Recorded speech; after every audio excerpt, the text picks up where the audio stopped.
3, 2, 1, roll the footage.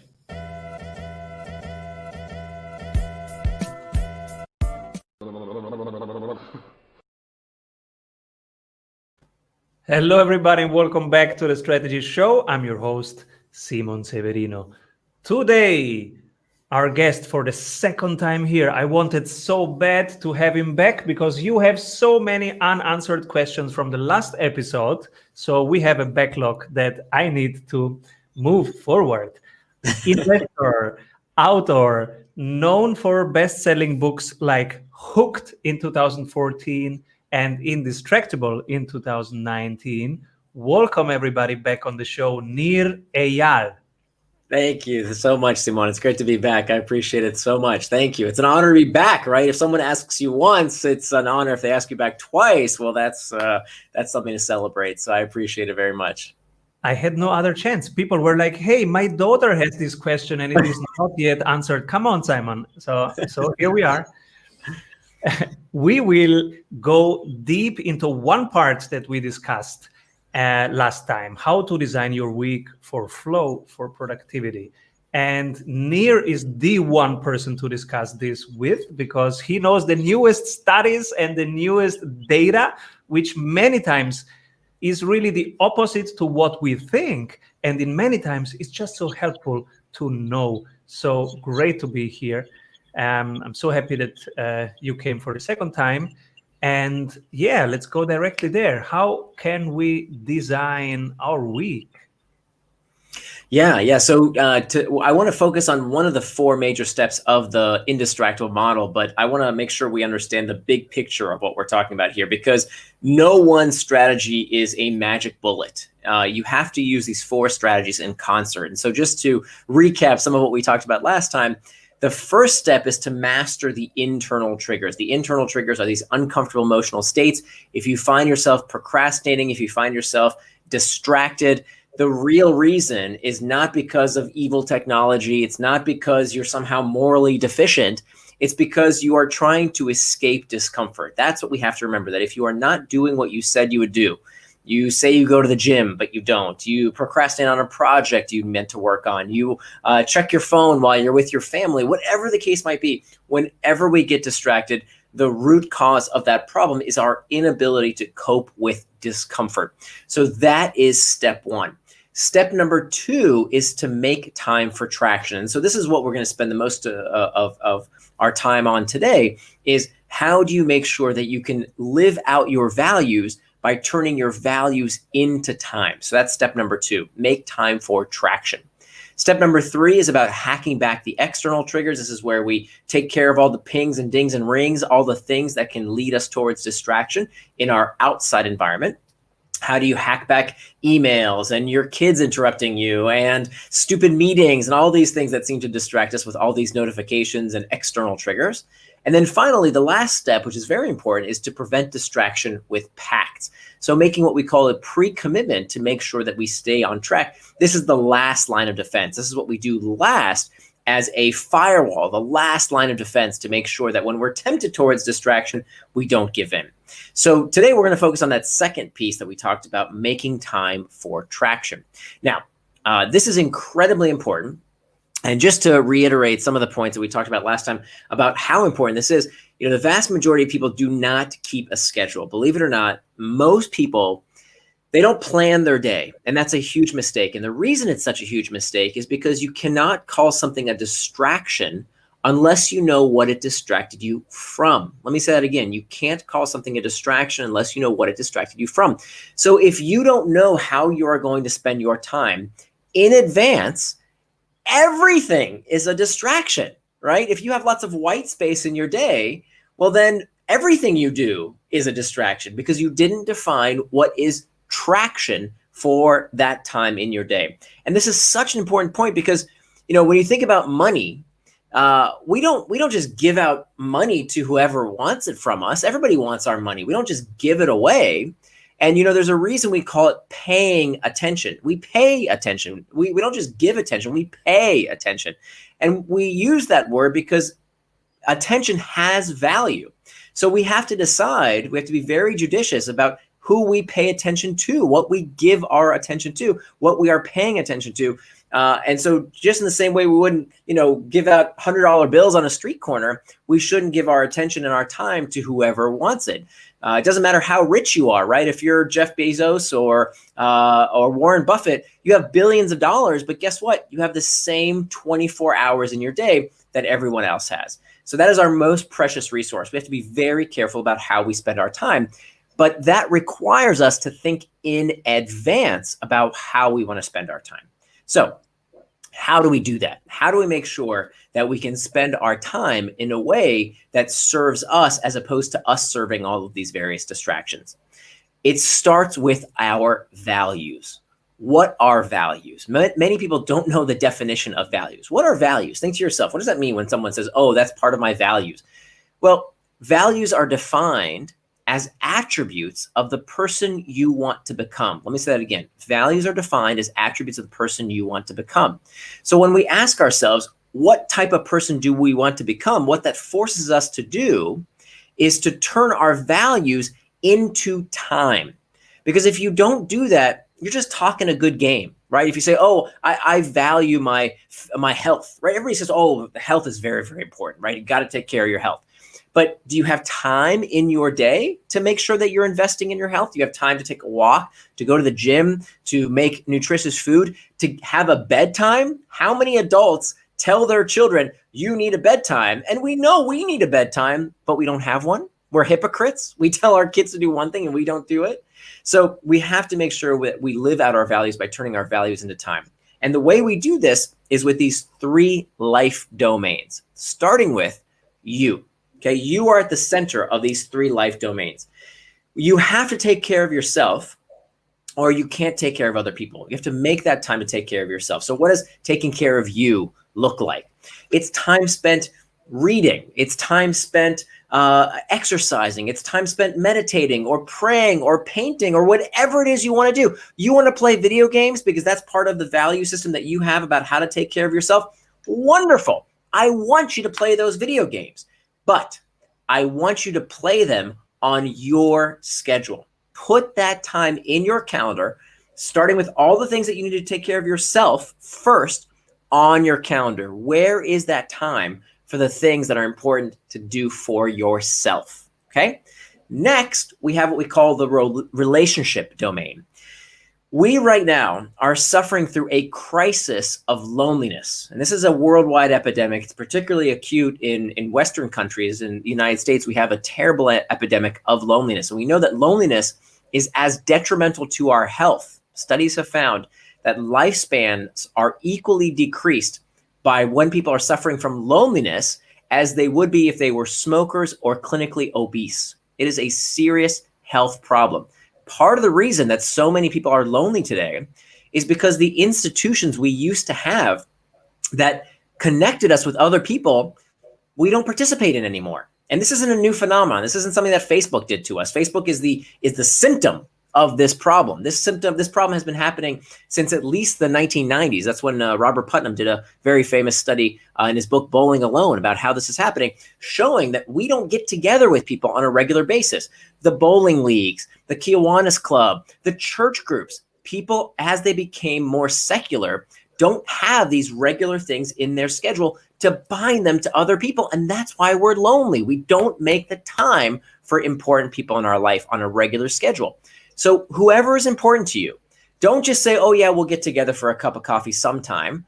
Put that time in your calendar, whether it's to have a Zoom call, whether it's to meet up, I don't care what it is. Have that regular time when you're going to call your parents, your siblings, your best friends, whatever it's going to be. Put that time on your schedule. Your kids, for God's sakes, make time for your kids where you're going to be with them and do nothing else. No email, no social media. You're just going to be fully present with the people you love. That's the relationship domain. Put that in your calendar.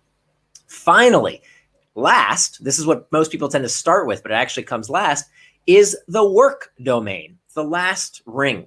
Now, work, we have 2 types of work. We have what we call reactive work, and we have reflective work. Reactive work is the kind of stuff that involves reacting to stimulus, right? Checking email, Slack channels, phone calls, somebody tapping you on the shoulder and you're reacting to them because they need your help with something. That is all reactive work. Now, everybody's day is spent with some balance of that reactive and reflective time. Reflective work is that time you need to do the heavy lifting, the thinking, the strategizing, the planning to make sure that you're not just running real fast, that you're not just super productive, but that you're working on the right stuff. You're running in the right direction. And this only comes, reflective work can only be done without distraction. So most people spend their entire workday reacting to stuff, reacting to the emails, reacting to the phone calls, and they do not make the time and protect it for the reflective work. If you want a huge competitive advantage over everyone else in your industry, listen to me closely. Make time to think, because the vast majority of people in your industry, the vast majority of people I bet at your place of work, don't spend any time thinking. They're reacting. You know who I'm talking about. These people who run around brainless all day long reacting to crap, and they make no time to think. You would not believe how powerful you can become if you simply make 30 minutes, an hour a day to think without distraction, to plan, to ask yourself, am I working on the right stuff? Is my business going in the right direction? Is my life going in the right direction? Making that time without distraction is incredibly important. So that's how we do it. That's the basics. Now we can get into the nitty gritty of the details here. But essentially what we're going to do again, we're going to turn our values into time with these 3 life domains of you, your relationships, and finally your work, making time for both reactive and reflective work in your time box schedule. I love it. This is a great framework. And people, this is a checklist. Please implement it. And of course, read the book. Nir is amazing. Read both books, Hooked and Indistractable. But here you have basically the checklist, the implementation checklist in front of you. Please do it. It's amazing. Before we go there, let's move quickly to the segment of the show that we call the Strategy Award.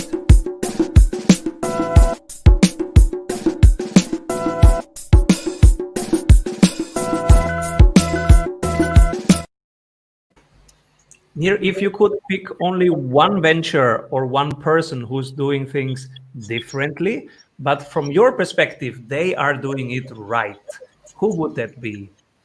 Well, so there's somebody I do want to give credit to that I think a lot of people don't realize needs to have credit. And I'll make it a specific person, but I think this person is actually quite generalizable to a lot of people's lives. And that is my wife, Julie. And you'll notice on the cover of my book, it says Nir Eyal with Julie Lee. Julie is my wife and my business partner, my life partner. We've started, 3 companies now together. And one of the reason I say this is a generalizable person is because I think Julie represents the unappreciated, I think, underappreciated work that many people do. And in particular, women do in our society. That, this was something I didn't want to know about myself. I didn't want to admit about my relationship. But it turns out the studies are unequivocal, that study after study finds that in heterosexual households, despite the fact that 2 people work outside the home, right, both people are making money, women still take on a disproportionate share of household admin duties, right? Washing the dishes, doing the laundry, taking care of the kids, all the stuff that I thought I wanted to split 50-50 with my wife. It turns out that I wasn't pulling my weight. And in fact, most men don't pull their weight. And I know a lot of men listening right now are saying, shut up, Nir, stop it. And a lot of the women listening are thinking, yeah, exactly. That's exactly what happens in my household. You're not special. You're not unique. This happens statistically in most heterosexual households, despite the fact that both parties work outside the house. This is what happens. And so part of what keeping a time box schedule gives you, and this is something that really changed my relationship. I've been married to Julie now for almost 19 years. It really changed our relationship. The fact that we have these time box schedules because we put in our domestic responsibilities. So the way that we strive for equality in our marriage, and this is something that's part of my values. By the way, it doesn't have to be your values. I'm just saying it's my values. Part of my values that I want to be a husband in an equitable marriage. I don't think it's fair that if both of us make money, that both of us shouldn't also take equal responsibility in raising my daughter and having a household. So what we do on a weekly basis is we do a schedule sync. We sit down and we look at each other's calendars. Because we both keep time box calendars, we can use this process that I talk about in the book of doing a schedule sync where we know, okay, how are you spending your time? How am I spending my time? Is the work equally distributed, not just by checking off boxes, but in terms of when is that work going to get done? Actually putting down, this is when I'm going to cook dinner. This is when you are going to drop off our daughter, knowing where you're going to be and what you're doing in once a week. It takes us 15 minutes every Sunday night. It is a life-changing practice, and I recommend everyone does it. So Julie is who I nominate, and she's a representation for all the people out there, primarily women, who are pulling their weight without getting the recognition they deserve. Beautiful. And talking of this topic, since March, we have this lockdown situation around the world, and I am getting more and more aware of how traditional work had separated us from our children and from our loved ones. And now we are all together, if we want it or not. But this is the chance to, when we find together, to see and to nurture that and to cherish that, which is amazing. And I will never go back to let myself separate from my kids and from my wife. And I'm an entrepreneur, so I can do it. But it is really astonishing how much separation we were accepting as normal. It's a great point. It's a really great point. And I couldn't agree more. And in fact, it's part of the reason why we've been homeschooling now. My daughter's 12 years old, so we've been homeschooling for the past 6 years. So when the whole world started homeschooling, not by choice because of COVID, it was kind of like, welcome to our world. We've been doing this for quite a while. And I think a lot of people, it's not for everyone. I think one thing that makes it possible in my family is that we only have one child, so that makes it a lot easier. But I think a lot of people are going to realize that, wait a minute, this is much more natural, right? We think that just because we grew up with something, that's the natural way to do things. It's actually not, right? That sending your kids off to a school so that you could go to the factory is something relatively modern. People did not used to do that. Your kids used to go with you to work. Your kids used to go with you to the field. And before that, when we were on the plains of the Serengeti 200,000 years ago, of course, the family unit constantly stayed together. That's how the species has evolved for the past 200,000 years. It's only in the past 100 years or so that we separate children starting from just 5 years old away from the family. It's actually quite unnatural if you think about it. It's not how we have been doing things for the vast majority of our history. So it's not for everybody. I'm not saying everybody has to do it this way, or kids are very resilient. Your kids are going to be totally fine whether they go to public school or private school or to homeschool. That's not the deciding factor in whether your kid's going to be okay or not. But I think a lot of people are discovering that there might be an alternative way of doing things. And what I love about your framework and where we are going now deeper is you have to accept nothing. You can intentionally create your flow. You set your values, you set what is important, you allocate the time. So you pay the attention, you pay the price, you get what you pay. So right. Design your week. And it's amazing. And one of the positive sides of this pandemic is that we were stripped of many preconceptions that were just, this is how it works in my industry. But now nothing works in any industry. So everybody is a constructivist now and can basically pay, intentionally decide and create the boundaries and create the direction and the traction. And right. And then now we are responsible to moving things forward, and we can change it anytime. That's right. That's right. And so I want to reemphasize that I'm not saying that you need to stop using Facebook or, stop using Instagram or stop watching Netflix. Many other people on this topic think that technology is the problem. Technology is the thing that's addicting you. And I think that's ridiculous. If your values include connecting with people through technology, wonderful. If you want to watch movies on Netflix, great. If you want to play video games, I don't care. What I want to help you do is whatever is your value system, whatever it is that you want to do with your life and your time, I want to help you do. I think a life wasted is when we go day after day, week after week, month after month, year after year, our whole lifetime passes without using intent, without deciding in advance how we want to spend our time. And any way you decide to spend your time, as long as it's done with forethought, is great. But you have to plan ahead. You have to decide in advance how you want to spend that time. Or you can't complain. You can't say you got distracted if you don't know what you got distracted from. I love it. So we have now the general framework, we have the 4 pillars, and we have the domains. Now let's get into the nitty gritty. How do you do it? What are some examples of good and bad that you encounter? Yeah, so I keep a time box schedule, and I can give you a link actually. If you go, I built a tool. A lot of people ask, okay, well, how do you do it? What do you keep it in? What does it look like? So you can actually go on my website to answer this question. I built a tool anybody can use completely free. You don't have to sign up for anything. I don't even need your email address. It's at nearandfar.com, near like my my URL there. So nirandfar.com /schedule-maker. So nearandfar.com /schedule-maker. There's a free tool there you can use to start planning out your day. It's an easy first step to start time boxing your schedule, but you don't have to use that tool. For example, I've been using Google Calendar for years, and it's totally fine. If you want to use a pen and paper and a paper calendar, fine. The tool to use is the one that you will use consistently. That's the best tool. So you don't need some fancy app. You don't need some complicated program. You just need a calendar in whatever form that you will actually consistently use every day. Now, what you're going to do, you're going to sit down, follow that process that we talked about earlier, thinking about those 3 life domains of you, your relationships, and finally your work. And you're going to put that time in your calendar to decide with intent, with forethought, how you want to spend every minute of your week, not just the work time, but also your leisure time, right? I want you to put time for fun things. I want you to spend time with your kids. I want you to spend time playing video games if that's what you want to do, but put that time in your schedule. Now, you will invariably find that there is not enough time, right? That you'll look at all the things you have to do and you'll say to yourself, I don't have the time to do everything.